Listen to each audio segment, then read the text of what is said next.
Cold once decided who lived and who didn't. Long before electricity, central heating, or even metal stoves, entire cultures survived brutal winters with nothing but animals, earth, wind, and hard-earned knowledge. And here's the wild part. Many of their methods worked so well that modern science later confirmed they were doing it right all along. These were not desperate improvisations. They were systems, refined over thousands of years, passed quietly from generation to generation, and today most of them are forgotten. Nomads didn't just endure the cold, they mastered it.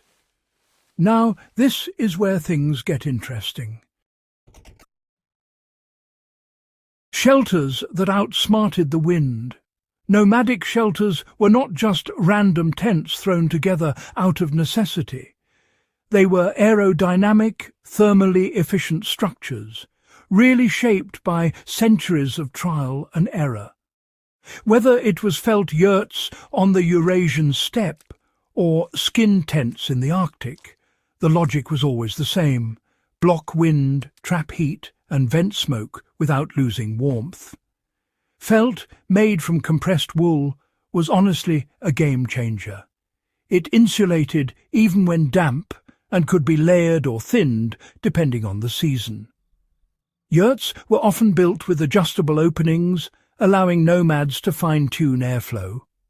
Too much ventilation meant heat loss, and too little meant suffocation or condensation. And here's the clever part.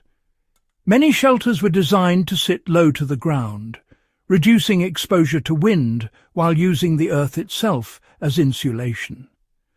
Cold air stays low, but wind steals heat faster than temperature ever could. Nomads knew this instinctively. Fire was used carefully, not constantly. Contrary to popular belief, fire wasn't always burning. Nomads understood that uncontrolled heat could be just as dangerous as cold. Too much fire dried the air, damaged hides, and wasted fuel that was, hard to replace. Instead, they used fire strategically.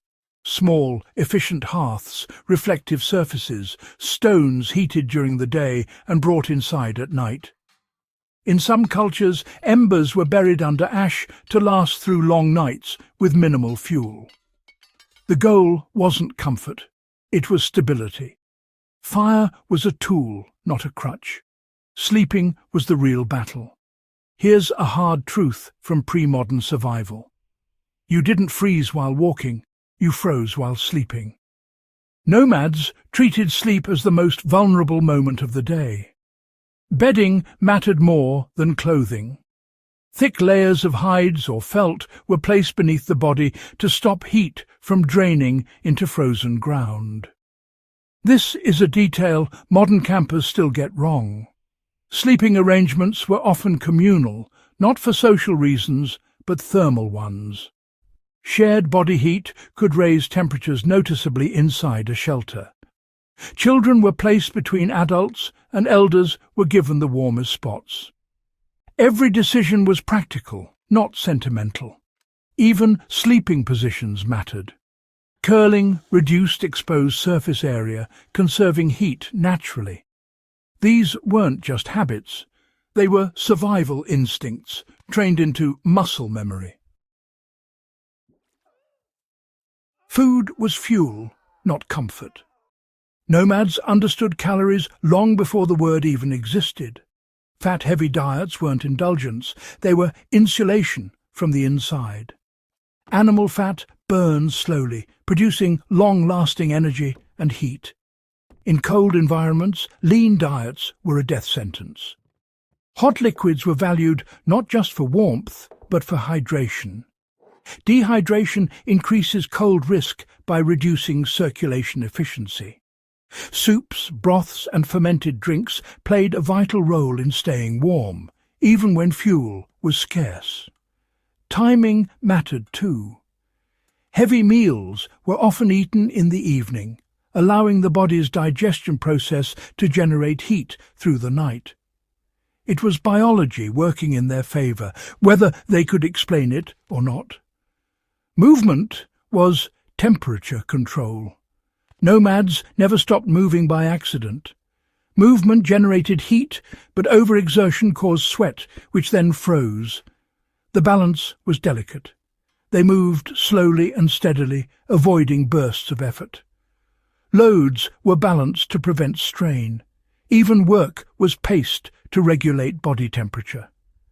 When stopping, layers went on immediately. When starting again, layers came off before sweat formed. This constant adjustment was second nature. Modern people tend to set clothing once and forget it. Nomads adjusted all day, every day. That awareness alone kept countless people alive. Why were these secrets forgotten?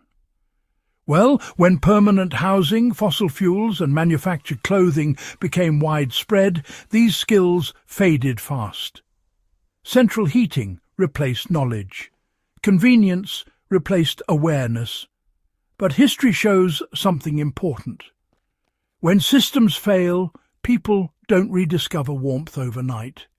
They relearn it the hard way. The old methods weren't inferior. They were resilient. And that's the real lesson here. Nomads didn't survive because they were tougher.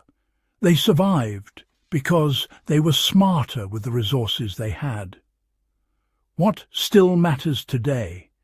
You don't need to live in a tent or wear animal skins to learn from this.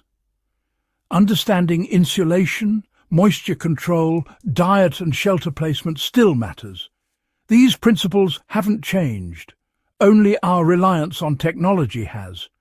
Strip away modern systems and the old rules return instantly. That's why these forgotten nomad secrets still matter.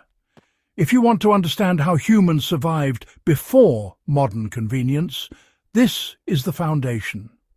And if you want more stories like this, real, grounded, practical history from before modern times, make sure to subscribe to the channel, like the video, and share it with someone who appreciates forgotten knowledge. Because the past isn't dead. It's waiting to be remembered.